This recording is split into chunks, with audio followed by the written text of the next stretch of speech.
Alrighty, Doc here from North America. It is Tuesday, second day of the week.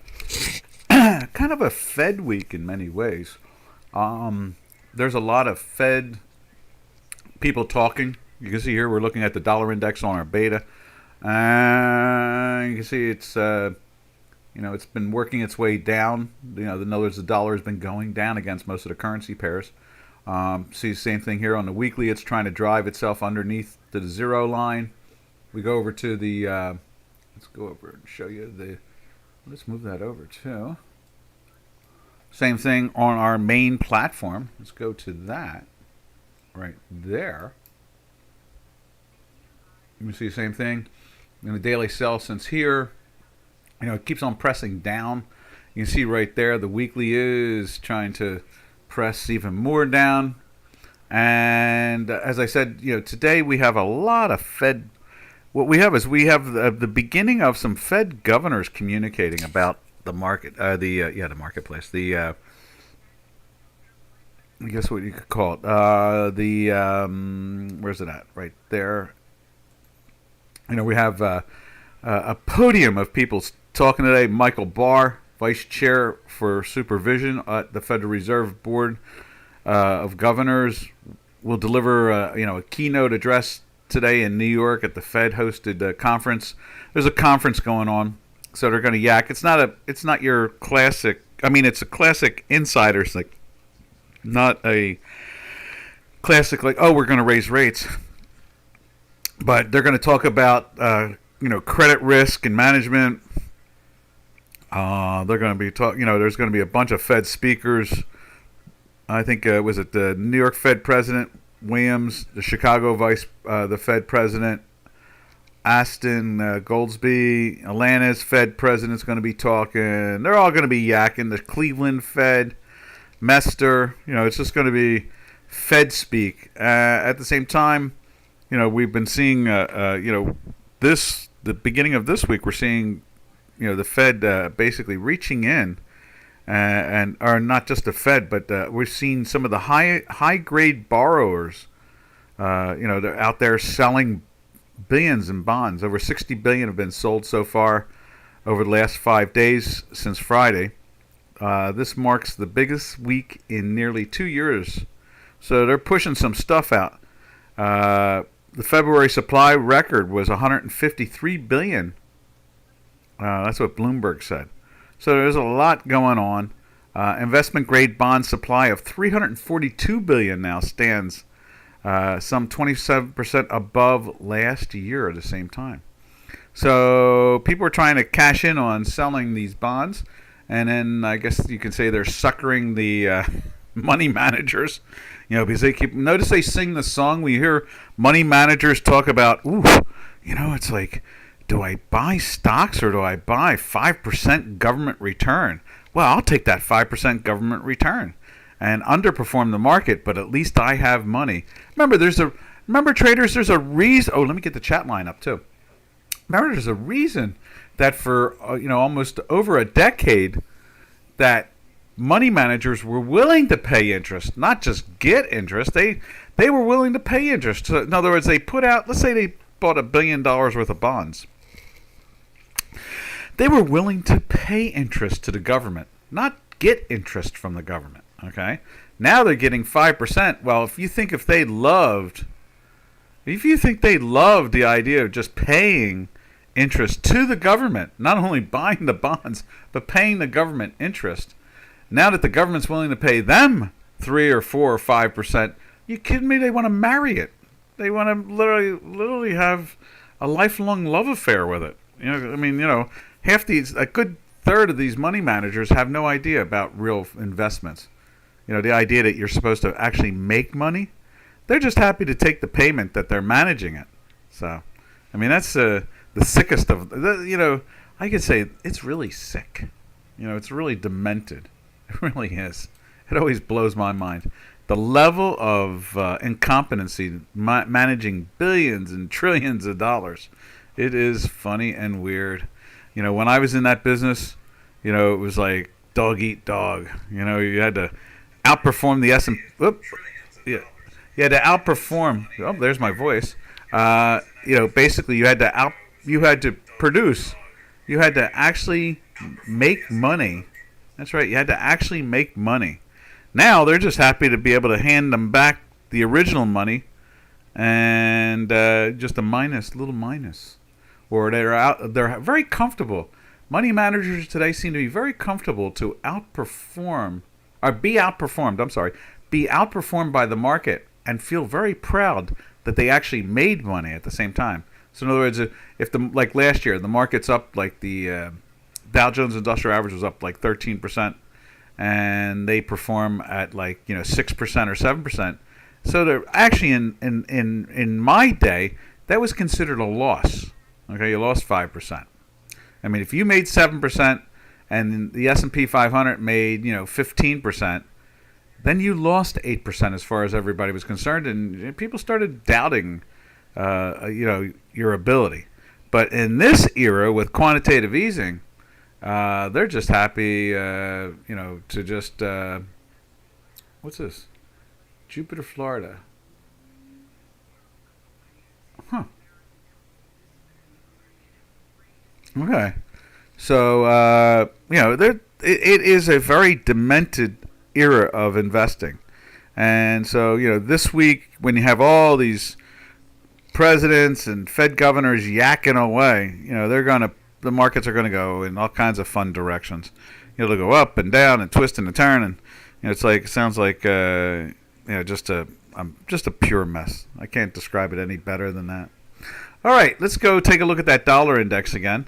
And I guess, the reason you see that downwardly slope is pretty much they're probably thinking, oh, we can cut rates.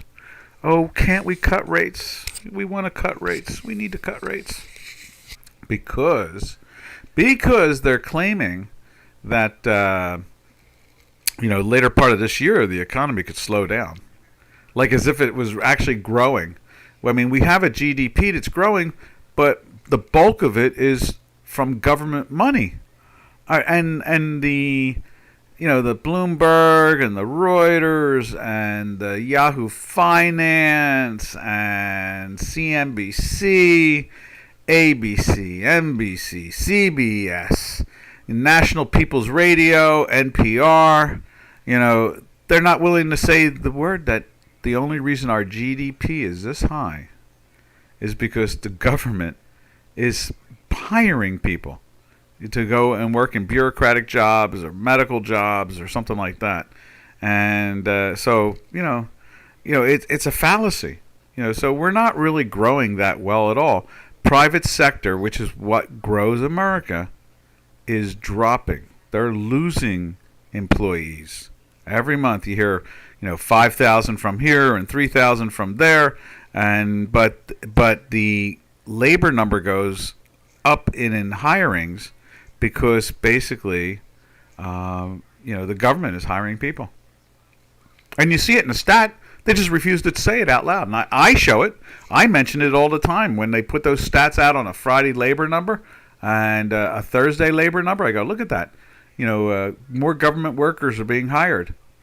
We won't hear it from any of these major financial channels and information sources. They just pretend it doesn't exist. They just say the happy part of it. Woo! They're hiring more people. Woo! So that's where we are. All right, let's jump over to the euro. Let's see what the euro's up to this morning. Let's see. Let me see. Right there. And let's right there. Let's get that up on the screen. Which mouse is that? There it is right there.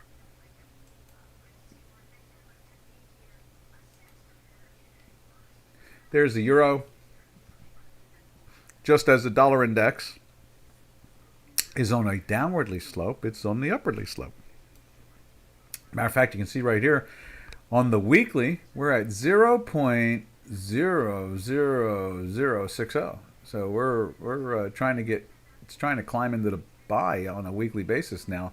It's been in a weekly sell for 6 weeks, and it's trying to finally turn. And obviously the daily turned. And then for you short-term traders, let's see what they're doing over there. There's the euro right there. It went into the buy right there. Did it go into a sell around here somewhere? Maybe right there. It went on the sell right there. So it went into the buy. We'll just, I mean, we can go back further if you would like. Let's make that white. Boom, boom, boom. Right there. And it went into the buy right there. And then it went into the sell right there.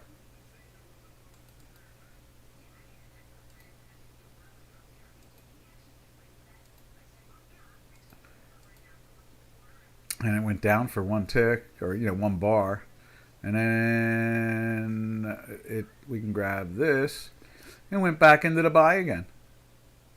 Let's see where, yeah, that's it right there. And then we gained again, and then so there was 2 out of 3 wins, and then it went into a sell right there, and we've been in the sell ever since. And so 3 out of 4 have been nice winners. And that's that intraday thing that we talk about. It's that, we give you a flavor of the intraday. We give you a flavor of the daily. We give you a flavor of the weekly. That's what I like to call it, the flavor, the taste. It's like you get a chance to actually see, something on the level of Renaissance. Real stuff by real mathematical minds. Or mine. A little screwy there, a little screwy me. And so you can see right there, there's the algorithm and how good they work. And as we always say here, if the same daily and weekly won't work on an intraday basis, then you need a better daily or weekly, because they all should work the same. You're just shortening up the surface area, or the object moving on the surface area. That's pretty much what it comes down to. I like the old 1905 formula from Al Einstein. I like that one much better than all the other rubbish from Minkowski and Rosen and all these guys that invented wacko stuff like black holes and so forth. The gravity junkies. I myself am very happy with the electromagnetism. I know electric works. I know that, Faraday and Ohm and, Maxwell and so forth are just as valid today as they were in 1800.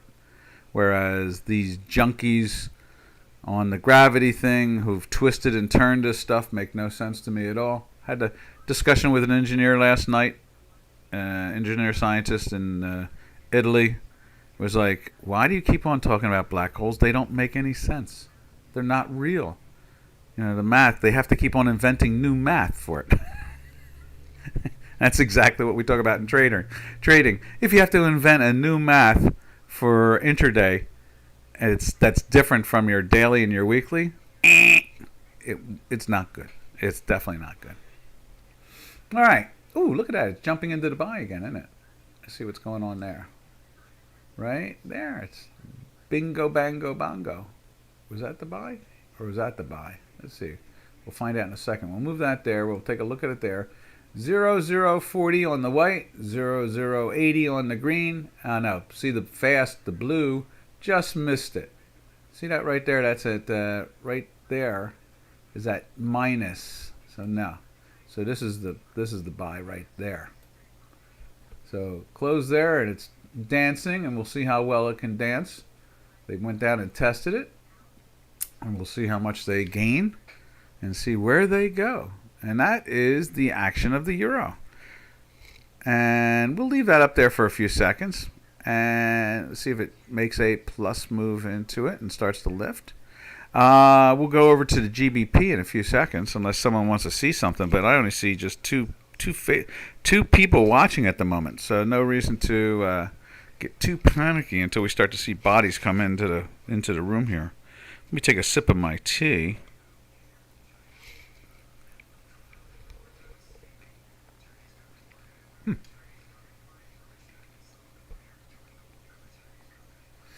Yeah, you can see right there, it's still stalled.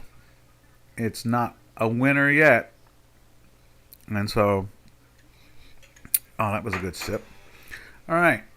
What we might do is this too. Could we grab that and put it somewhere? What we could do is this. We could copy that and then let it loose. Copy and paste. And then we could go like this. I think we can break it out like that. And then we could shrink it down. Let's see. Does that do it? No, that's not it. It's right behind it. There it is.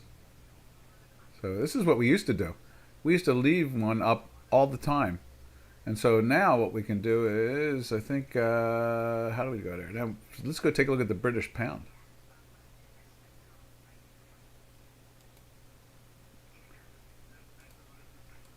And there is the British pound. And at the same time, we'll go like this. There's the euro. See, it's still on the screen at the same time. See it there in our bottom left corner. We can go like this.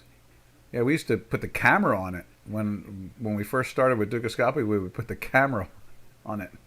And we'd have J4X going. We would have us going. We would have, we didn't have a beta back then. And you can see it slowly trying to climb up. It's in that buy on that short-term intraday trade. And when we look at it on a, where's it at there, a daily.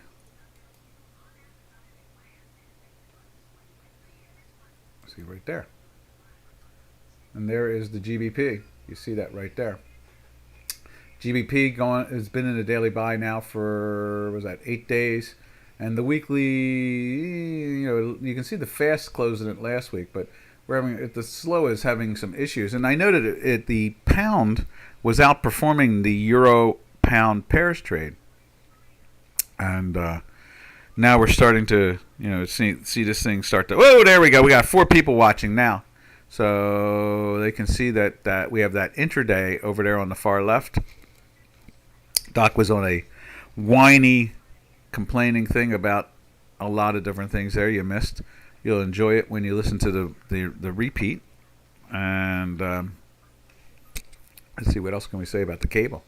There's the cable. Let's go take a look. Well, see, now we've got the euro doing its winning thing there. So we can do this. We can go and we'll just kill that. And it's gone. And then what we'll do is we'll take a look at right there. Nope, that's not it. Right, yeah, right there. Let's take a look at the British pound intraday. Woo! Look at that. Smack-a-doodle, huh? Yeah, I was saying it was looking weak. Went into the sell right there. Gave it a little time. It was pretty much a winner chicken dinner instantly, and look at it, it's dropped. Nice. And then the last buy was right there, so that's 2 for 2. And then the last sell was right there.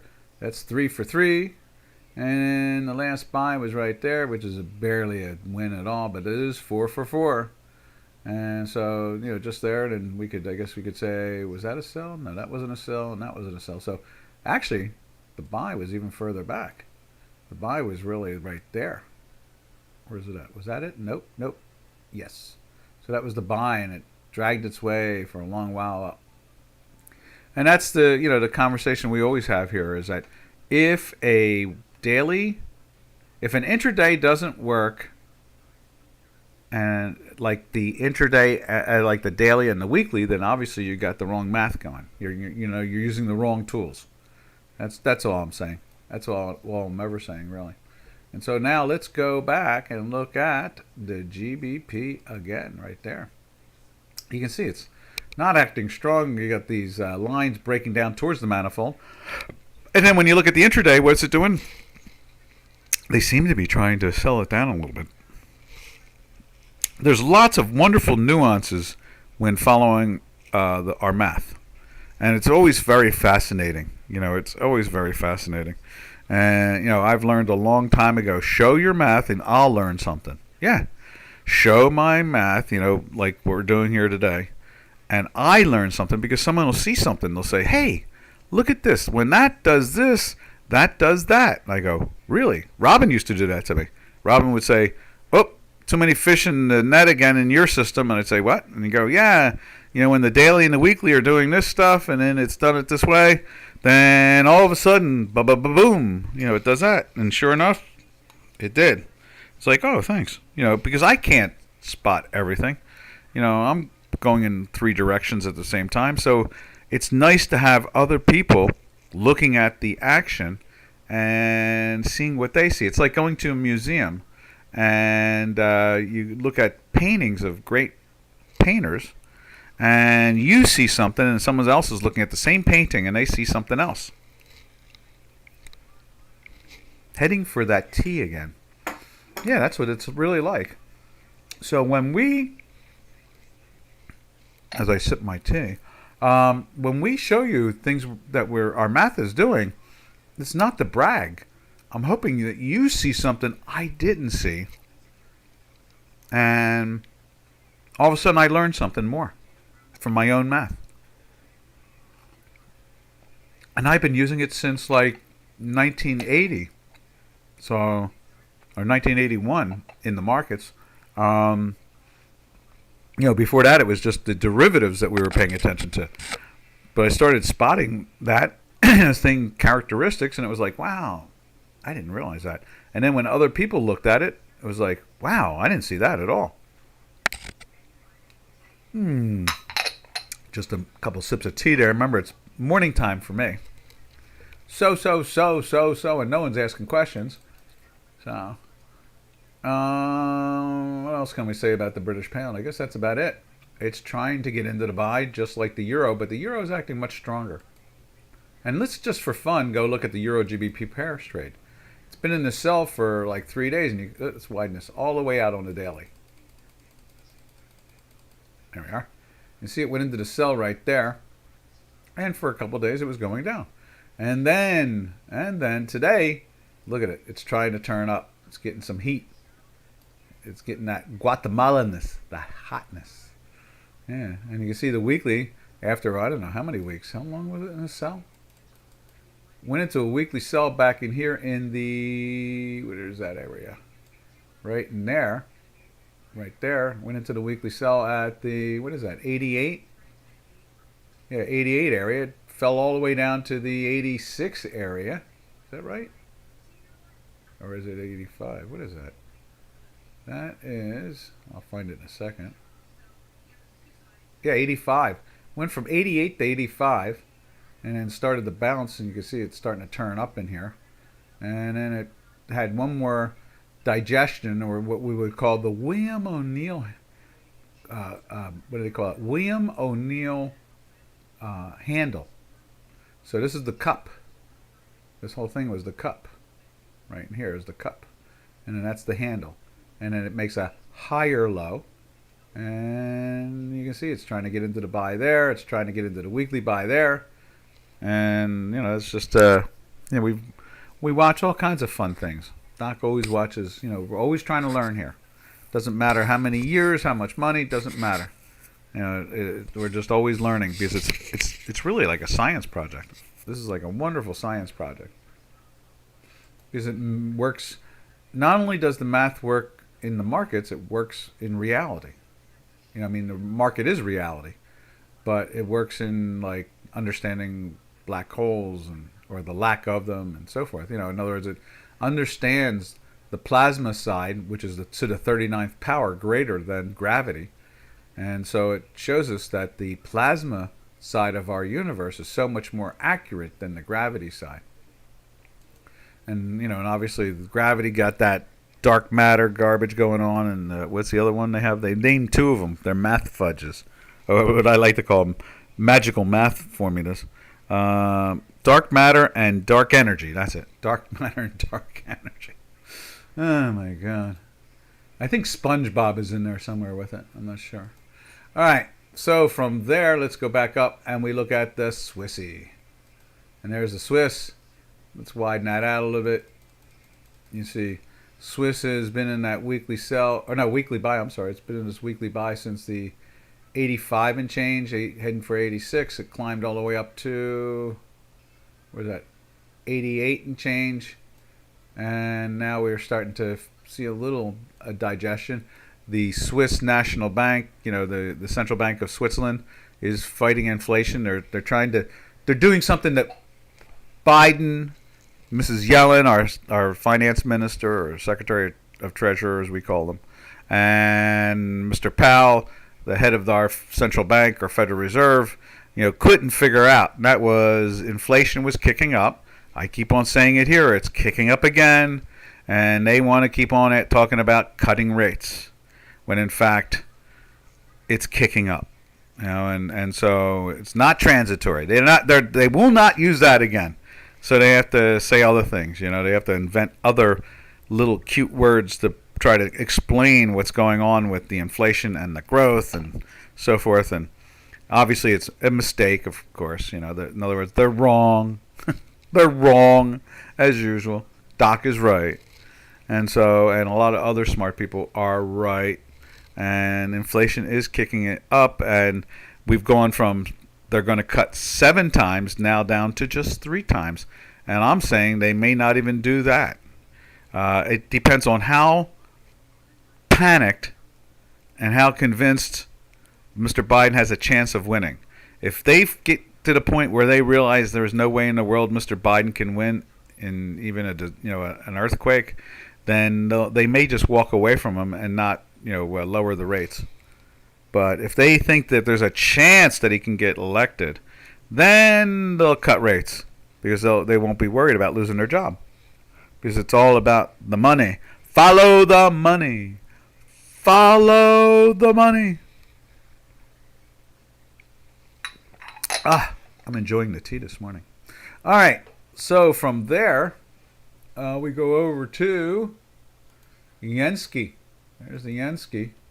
Look at that. After a bunch of days in the buy, it's trying to roll over a little bit in the 50-ish area. Wonder what the Nikkei is. We're going to go to beta real quick and just see where the Nikkei is. Woof! Woof! Okay, let's go to the beta just so you can see this. This is the Nikkei. Nikkei has made a new all-time high a couple days ago. It was a 35-year high or 34-year high, something like that. And finally, it took it out. And as you can see right there on the beta, it's rolled over a little bit the last couple days. But you can see we've been in the weekly buy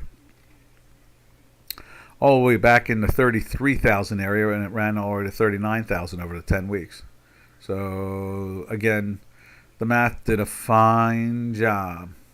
It's a fine time to watch the math, Lucille. Yeah, I'm the singing trader. Yes, indeed, that is looking very firm. And, a little digestion there, you would think so. I mean, after hitting an all-time high, you would think they would take a couple of days off and try to take some profits. Someone was telling me that Warren Buffett, we were talking about Warren Buffett yesterday, he was very long. When someone told me that he was very long the Japanese market, I was wondering, how did he do his currency translation? So in other words, if you're long Japanese stocks, maybe he did it through an ETF over here in the States, so he didn't have a currency translation. There must be an ETF. And so, but I doubt he was actually buying Japanese stocks.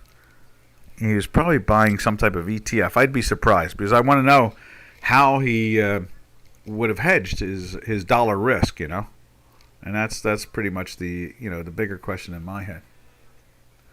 And then from there, let's go over and take a look at the Yenski right there. And let's put it up on the screen there. I was wondering, because Buffett's usually, sophisticated enough to figure out the pairs trade situation. All right, and where's the buy? The buy is right there. Goes into the buy there. It went up. Went into the sell right. Oop, cancel. Move that over. Went into the sell. Why won't it move over? There it is. Am I on the right screen? Cancel. Yeah, it goes into the sell there. It makes money. Goes back into the buy right there. Makes money. So there's 3 for 3 right there. Just a little flavor of the intraday. I mean, we could go back and look more if you wanted. I mean, in other words, if you wanted to go, the first sell was really right there. That was a really nice win. Winner, chicken dinner. Then there's your buy, and that was a nice little win. That's 2 for 2. There was 3 for 3. And there's 4 for 4. 4, 4, 4. There's 5 for 5. There is 6, 6, 6. Indeed. And that's what we're working on, too. That's why we have a beta. We get this beta straightened out. Ducoscopy is going to feed the live data, and you'll be able to do intraday with it. Yeah. And you can do intraday now with our Manhattan indicator. Doc's Manhattan indicator on Ducoscopy, or the J4X. You can do that, too. All right, but right now I'm having a hard time signing in the last week or so. Janos I think he's going to be in tomorrow or today, and maybe we can get that straightened out. So, where do we go from here? And I would say we're going to go from, what was it, the yen? Oh, I've got something very big to announce on the great experiment. The Turkish lira, the Euro-Turkish lira pairs trade. I've noticed something. I saw it this morning, and it's well worth making a conversation out of it. For many moons, for many years, I've been using my mathematics, okay? And normally, when you get to an all-time low or an all-time high, there's usually a distortion. It becomes less accurate. It usually gets, it'll get a little distorted. But it's very rare for products to be at all-time highs or all-time lows, so you don't see it all the time. In this case here, the great experiment, the euro against the Turkish lira pairs trade, that's what we call the great experiment, has gone from 1 to 30, it's heading for 34 now as we speak.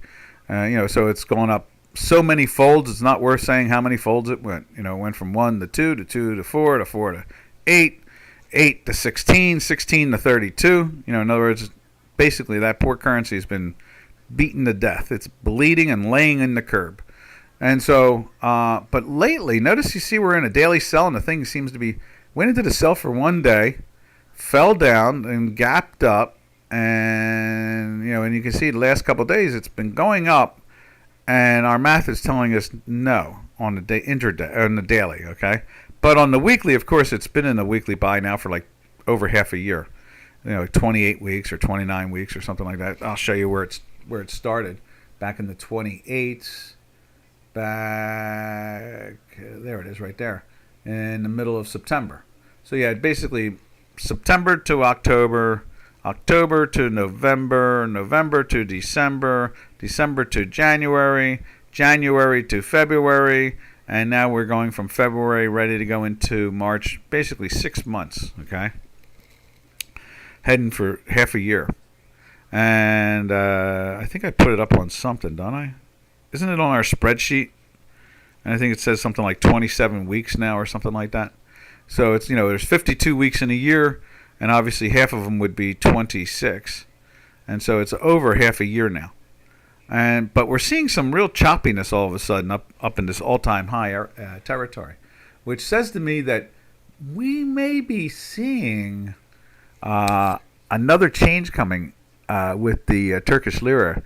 It's like one of those, it's like when we get a red dot and a green dot, and I go, okay, you're going to see, some high beta action kicking out over the next couple of days. It's a signal like that. It's saying to me that something is brewing. Now, we're in a weekly buy. And so if this thing climbs into a daily buy, they might go find 37 or something like that. I don't know. It could be pretty wild. And can you imagine? We go to 28 to 38. 28 to 38. No, I guess what would be a 33%? 33% would be 7 points.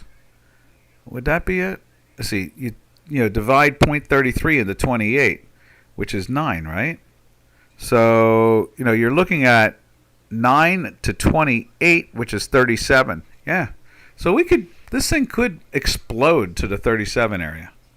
And I'm not happy about that, because Who gets punished by it the most? The general population of Turkey.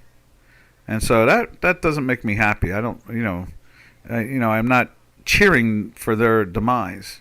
I am cheering for their great fearless leader, former prime minister, now president, to come up with a good plan to finally clean this mess up. But his concept of devaluing their equity so that he can get foreign investment just doesn't seem to be working, because I guess they got to drop it even more. Or they're going to have to drop the value of the currency even more to instigate foreign investment. I understand Japan has put in $133 million in helping the earthquake. They got problems. Let's say they're not moving as fast as the people would like. They're over a year now with that earthquake situation, and it's not looking much prettier than what it was. And now Japan in particular is offering to put in even more money now. They put in $133 million to try to help them, and people are like, we've been here a whole year. Our houses, our buildings are all collapsed, and the government hasn't been able to figure out how to help us yet. And so I'd imagine something's brewing around the corner here. And so maybe the central bank's going to, I don't know, maybe they're going to like crush it again. I don't know. I don't know. It's such a hard thing to speculate on. All I know is the math has been so accurate that it's not worth speculating on what it could be. Just follow the math, we're looking at 27 weeks in a weekly buy. You're seeing there are 4 days in a sell, and it's gone from the 32.5 area up to almost to the 34 area. So, something's brewing. We're seeing something starting to be readjusted. And, obviously when it happens, then we'll know, and we'll go like Doc will be saying, now we know why it did that. And then I'll say, go back and listen to the webinar on the 27th, and we were warning you that something like that was coming around the corner, that type of thing. And that's what we'll do, is we'll see. We shall see. Like I said, I'm 8.5 out of 10 times right. So the math is in particular. So obviously, that means there's a chance for 1.5 out of 10 to be wrong. And if there's a chance, there's a chance. All right. From the Turkish lira, we will now look at the number one brick in the world. And that is, look at that. It's dipping down again. And let's just widen it a little bit more for you. As you can see there, I thought we were threatening to sell for a while, right? Yeah, we were. We was trying to play with the weekly sell, and it failed at it. And you can see here it's been in the weekly buy since the 18-ish and a half or 1865 area. Went down, tested it again after going through the 19 area. And now we are, what was that high there? That high there was 1940 basically. And you can see it's dipping down a little bit. You can see it's trying to go into the sell. It's been in the daily buy for 3 days. This is the fourth day and breaking down. You can see we're still in that weekly buy. So, that to me, you can see from here to there, normally at that same time period, so most of February, gold was probably moving down more than up. So let's go take a look at gold. See if we can throw it up on the beta. And so from the beginning of February up in here, you can't see that. Let's do this. And then you can see it got really jambola.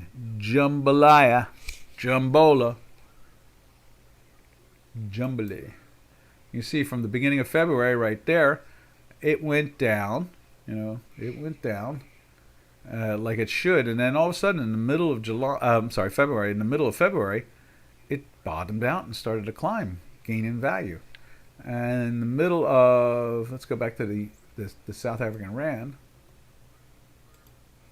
Let's see, where's it at? Right there. In the middle of February, right there, it started to head down. It was like, cool. And that made sense for the gold to start to go up in value. But these last 4 days, or last 3 days, say, it jumped. And we did mention that it could be politics. They've got so many problems down there with this new president that they have, that it could be politics itself. And that's, we've said it's moved from being almost 10 for 10 all the time to 8 for 10 being accurate. And I honestly believe that for those South African Rand traders, that the RAN is probably about 4 full handles. It probably should be trading in the 14 and a half, something like that, not the 19.13. And it's probably the politics itself that has things upside down. All right. And so there's the South African Rand, and we'll go through now the metals complex. Let's see what the metals complex is up to this morning here. So there is... Oh, speaking of which, I wanted to... Let's see, where are we at? We're right there. We're there. So I can put this up. I needed to take a look at something. There we are. Okay, good. So from there... you see there, that is the... I was at the dollar index. Let's go to gold. And there's gold right there. And gold is, since the middle of the month, it's rallying up. And it looked a little jumbly when it seemed to top there for a couple days. And then now it's back on the trail again. So it must be politics that's turning the... I know that some people hate the idea that someone would suggest that politics has anything to do with finance. And I say... that's my answer to that. So there must be the politics down there right now moving the currency around, not the metals complex. And so that's where we are right now with that. There we are. And so from there we go over to silver. And we're looking at the May silver now, I think it is. Yeah, we're looking at May silver. No, yes, maybe. May silver, right there. May silver. Now, that's interesting. As the South African Rand has been going up, this thing was moving down, and it's still moving down. Now, we're a little firmer today, no doubt about that, but we're 4 days in a sell. The weekly is trying to march its way into the sell. I believe the front month is this now, without a doubt. This is the front month. And do I have the back? Yeah, there's silver. There's March silver right there. I think that's below the weekly. Yeah. See, that's below the weekly. Doing the same thing, but the weekly itself is really starting to dip. And I just thought I'd show you that. And that was the front month until recently. And when I look at it, let me just tell you what the numbers are. Number. And so for silver, the March contract had 17,000 yesterday traded. And so did the May contract. Now, the March contract also has 18,566 open interest. And the May contract has 104,000 in open interest. So that's why we moved to the May contract. All right. Now from there, we'll dance our way over to. Let's see where we're going to go to. We'll go to. Oh, we moved to May copper today. That's what we did. And there's May copper, and it's in that buy, and daily is in a buy too, even with it dipping down. And it's. You can see here. This wasn't the front month. Matter of fact, let's tell you what that looks like. That reason why we switched that too was the March contract had 9,000 volume yesterday, and the May contract had 22,000. So obviously that's part of it. Also, the March contract had 19,000, almost 20,000 open interest, and the May contract has 109,000. Not 5 times more. So it's telling us that obviously the May contract is now the front month. Matter of fact, what's interesting is that the July contract has 28,000, almost 29,000 in open interest, and with March with 19,000. So it's really moving fast. The volume was only 1,000 because everybody's over there in the May contract. And so that's that action we're seeing in the copper, as I like to call it, China gold. And so then from there, we slide over to the platinum. The platinum's been very herky-jerky. And pretty much you can tell money is smart enough not to sell this thing with gold at $2,000 an ounce. They're realizing, this thing's, way down, and if quantitative easing ends one of these days, this thing's going to go flying up like a helium balloon. And you can see it even in the stores. You can't buy it. It's much more expensive than the platinum or the gold is, when it comes to trying to buy it at a jewelry shop. It's been in that weekly sell, you can see, for a while here, since the 940-ish, something 930-ish area. It traded down into the low, was it the 870 area? So there's not a lot of room for this thing to go down with gold at 2,000. It's not trying to get into the buy though either. And this is the April contract, and I'm just going to double check what it looks like. But I know I look at it every so often, and I saw it this morning, and it said to me, no. I am the front month. Yeah, and so the April contract had over 10,000 volume yesterday and 77,000 in open interest. And then the July is only 11,000 in open interest and 700 in volume. So this is the name of the game. This is the leader. This is the way. This is the way. All right, let's jump over to Brent North Sea. There goes the mouse. Come here, mouse. Let's take a look at Brent. Let's see what's Brent up to. Let's do this. Something's missing here. Where's my Dukascopy? There it is. All right.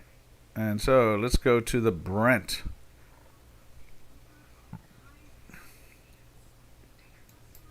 There's Brent.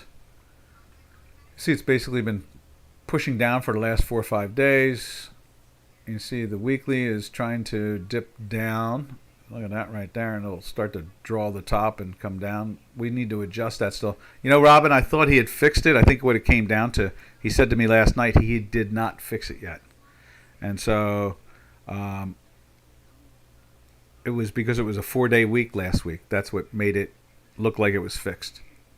So the weekly lags by a day and a half, and the daily lags by a day when it comes to our algorithm. And he's got to adjust that. He just has to adjust the math, what do they call it, calendar-wise, and then it'll be updating with it. All right, and there's the North Sea. It's kind of bouncing between the 84 and the 82. It made a nice dip there yesterday, and still having its issues. So it's a couple days in the sell there. Then we'll look at West Texas Intermediate. Same situation, a couple days in a sell, going on a third day, and its weekly is trying to pierce the low, get into the sell side. Now let's take a look at it up over here.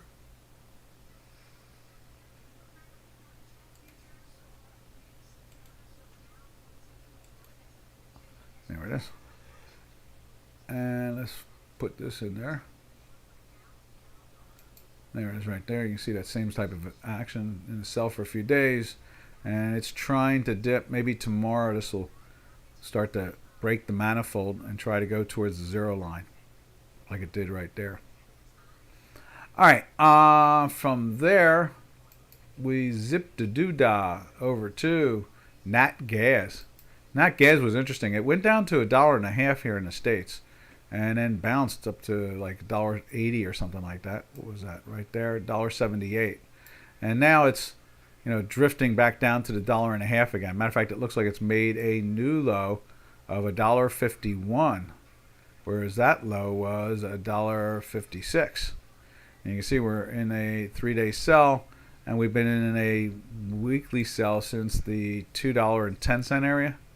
So that was a 1/3 pullback basically. What else can we say about it? Let's take a look at it on the beta. See if we learn anything. Do we learn anything? Let's see, natural gas, NGs. There's the NG. And we'll put it up on the screen. And there it is. There's not. There it is. There we go. Same situation coming down. 3 days in a sell. Remember, that's yesterday, not today yet. This is just starting to show the week, and it's, was that 5 weeks in a sell.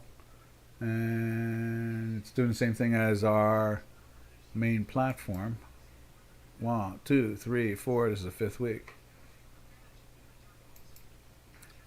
And then we go back to the beta, and we will look at a energy company in Spain that trades a lot of natural gas and so forth, and it usually gives us a good insight. Yesterday I looked at it, was trading in the low 22s. See what today's doing.